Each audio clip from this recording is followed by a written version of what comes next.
Une fois, il y avait un bûcheron avec 2 enfants et leur belle-mère. Le nom du garçon était Ansel, et le nom de la fille était Gretel. Ils vivaient si mal que parfois, il n'y avait même plus rien à manger.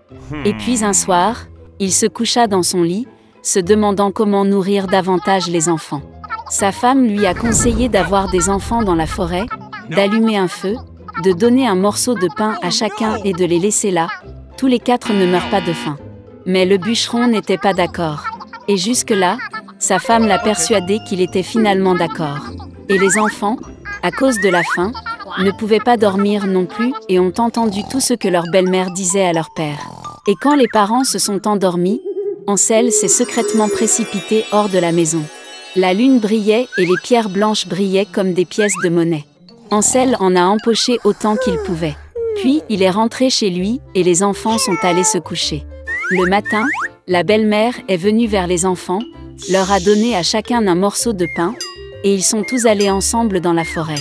Sur le chemin, Ansel a jeté des pierres blanches une à une. Quand ils sont arrivés à la clairière, mon père a commencé à allumer un feu. Il a ordonné aux enfants de s'asseoir près du feu et de s'assurer qu'ils ne s'éteignent pas, pendant qu'eux et leur belle-mère iraient chercher plus de bois de chauffage. Ils s'assirent, fatigués, et s'endormirent. Quand les enfants se sont réveillés, c'était une nuit noire tout autour. Et quand un mois complet s'était levé dans le ciel, Ansel prit sa sœur par la main et partit, cherchant le chemin à travers les cailloux, qui brillaient comme des pièces de monnaie neuve, et leur montra le chemin. Ils ont marché toute la nuit. À l'aube, ils sont venus chez leur père. Un certain temps passa. Et les enfants ont de nouveau entendu comment la belle-mère a commencé une nuit à supplier leur père de se débarrasser des enfants. Il a refusé, mais sa femme ne voulait pas l'écouter, elle l'a maudit et lui a exprimé toutes sortes de reproches. Lorsque les parents se sont endormis, Ansel, comme la dernière fois, a voulu ramasser des pierres, mais sa belle-mère a verrouillé la porte et le garçon n'a pas pu quitter la maison. Tôt le matin, les enfants ont reçu un morceau de pain chacun, encore moins que la fois précédente. Sur le chemin de la forêt, Ansel déchiqueta son morceau dans sa poche et jeta les miettes par terre. La belle-mère les a emmenés encore plus loin dans la forêt. Encore une fois, un grand feu a été allumé et le père a ordonné aux enfants de regarder le feu pendant qu'eux et leur belle-mère coupaient encore du bois. À l'heure du déjeuner, Gretel partagea son morceau de pain avec Ansel. Et ils se sont endormis. Nous nous sommes réveillés lorsque la nuit noire est tombée. Et puis un mois est arrivé, et ils se sont réunis sur leur chemin, mais ils n'ont pas pu trouver une seule miette, parce que des milliers d'oiseaux flottants dans la forêt avaient depuis longtemps mangé ces miettes. Les enfants ont donc marché très longtemps, mais ils ne pouvaient pas sortir de la forêt. Soudain, la route les a conduits à la cabane. En s'approchant, les enfants ont vu que la maison était entièrement faite de pain et de biscuits, et que les fenêtres étaient en sucre pur.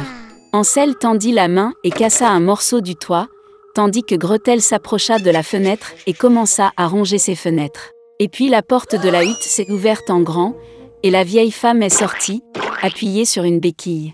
Ansel et Gretel avaient tellement peur qu'ils ont même laissé tomber leurs friandises de leurs mains. Et la vieille femme a été gentille et les a invités à sa hutte. Il y avait déjà de la nourriture abondante sur la table, du lait, des biscuits, des pommes et des noix. Après le dîner, la vieille femme fit 2 lits propres pour les enfants, et Ansel et sa sœur pensèrent qu'il était au paradis. Mais la vieille femme prétendait seulement être affectueuse, mais en fait c'était une méchante sorcière, qui construisit sa cabane à pain dans ce but afin d'attirer les enfants. Tôt le matin, pendant que les enfants dormaient, elle prit Ansel et le mit dans une petite cage. Et elle a ordonné à sa sœur de faire tout ce que la méchante sorcière exigeait d'elle. La vieille femme décida d'engraisser le garçon pour le manger plus tard.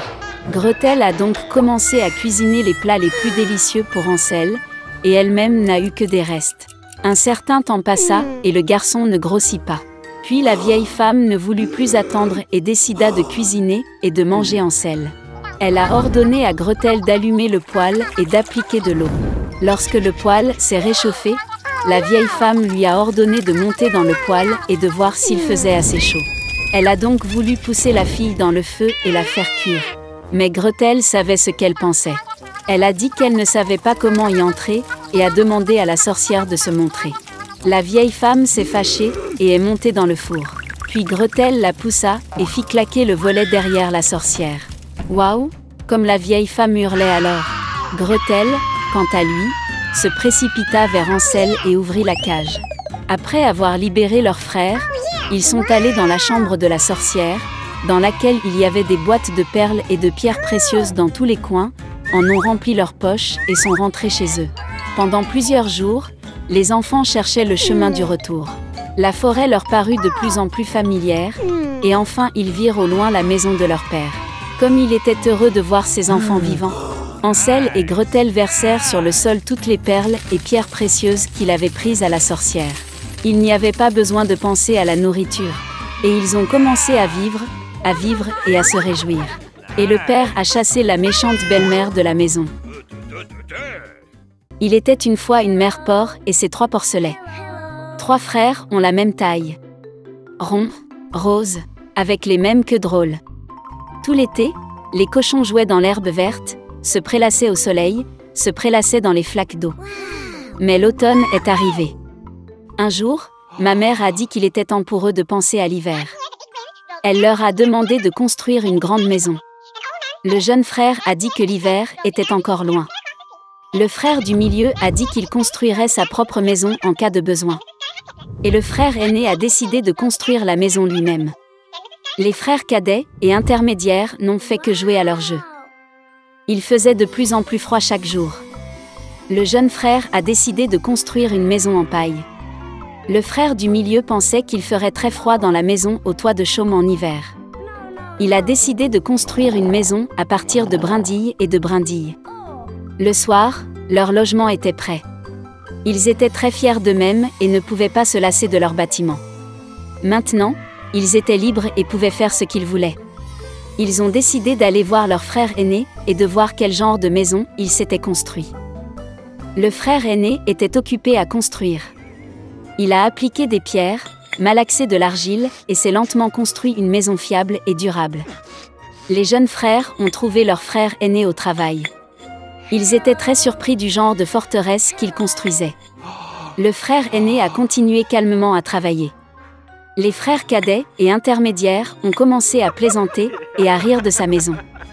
Ils étaient tellement amusés que leurs cris résonnaient loin à travers la pelouse. Le frère aîné a demandé à se taire, car le loup pouvait les entendre. Les frères cadets et intermédiaires étaient encore plus amusés. Ils ont décidé que le frère aîné n'était qu'un lâche. Et les 2 braves frères sont allés se promener. En chemin, ils ont chanté et dansé, et quand ils sont entrés dans la forêt, ils ont fait un tel bruit qu'ils ont réveillé le loup qui dormait sous le pin. Le loup mécontent et affamé se rendit à l'endroit d'où provenaient les hurlements de 2 cochons stupides. Les frères marchaient joyeusement et parlaient de la facilité avec laquelle ils traiteraient le loup. Et soudain, ils ont vu un vrai loup vivant. Il se tenait derrière un grand arbre. Il avait des yeux très mauvais et une énorme bouche à pleines dents. Les frères étaient si effrayés que leurs queues minces tremblaient finement, finement. Le loup se prépara à sauter, il fit claquer ses dents et cligna de l'œil droit. Les porcs reprirent soudain leurs esprits, hurlant à travers la forêt, se précipitèrent pour s'enfuir. Soulevant des nuages de poussière, ils se précipitèrent chacun dans sa propre maison. Le jeune frère a couru vers sa hutte au toit de chaume et a claqué la porte devant le loup. Le loup grogna et demanda d'ouvrir la porte. Le jeune frère, par peur, ne put prononcer un mot. Puis le loup a commencé à souffler. Le toit léger s'est instantanément envolé de la hutte au toit de chaume. Le loup prit une profonde inspiration et souffla une seconde fois, et la maison en chaume vola dans toutes les directions. Le loup était ravi, claqua des dents et se jeta sur son jeune frère. Mais le cochon esquiva habilement et courut. Il a couru à la maison du frère du milieu. Les frères réussirent à s'enfermer et se regardèrent avec consternation. Le loup s'est fâché et a commencé à souffler. La maison est légèrement de travers. Le loup a soufflé une seconde, puis une troisième, puis une quatrième fois. Mais la maison était toujours debout. Le loup prit une profonde inspiration et souffla pour la 5e fois.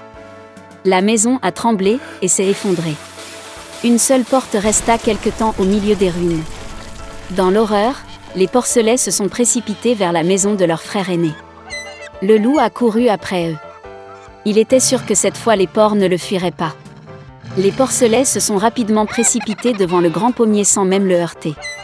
Et le loup n'a pas eu le temps de se retourner et a heurté le pommier, qui le recouvrait de pommes. Une pomme dure le frappa entre les yeux. Une grosse bosse sauta sur le front du loup. À ce moment-là, les frères cadets et intermédiaires ont réussi à pénétrer dans la maison du frère aîné et à verrouiller la porte. Le loup courut vers la porte, grogna et demanda d'ouvrir la porte. Les jeunes frères avaient très peur et ne pouvaient rien dire en retour. Et le frère aîné savait que lui et ses frères n'avaient rien à craindre dans une maison en pierre solide. Puis le loup a aspiré plus d'air et a soufflé dès qu'il a pu. Mais peu importe combien il a soufflé, pas une seule pierre n'a bougé. Et puis il a levé les yeux et a remarqué une grande et large cheminée sur le toit. Il monta prudemment sur le toit et commença à descendre le tuyau. Les cochons ont entendu un bruissement. Le frère aîné a immédiatement deviné quel était le problème. Il se précipita rapidement vers le chaudron, dans lequel l'eau bouillait, et en arracha le couvercle. Le loup descendit la pipe et tomba directement dans le chaudron. Ses yeux s'agrandirent sur son front.